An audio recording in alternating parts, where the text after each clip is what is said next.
В зоопарке Удмуртии животные активно готовятся к спячке. Они уже наели бока и подготовили себе спальные места.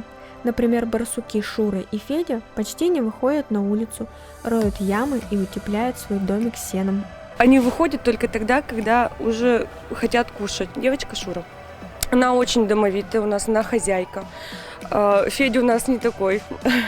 Ну, тут прямо женщина. Она старается все для семьи, так сказать.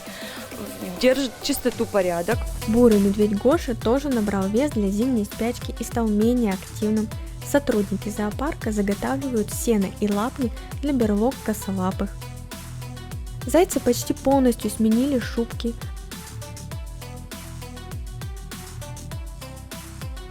У водоплавающих в скором времени сольют воду, а уток и лебедей переведут в теплые вольеры.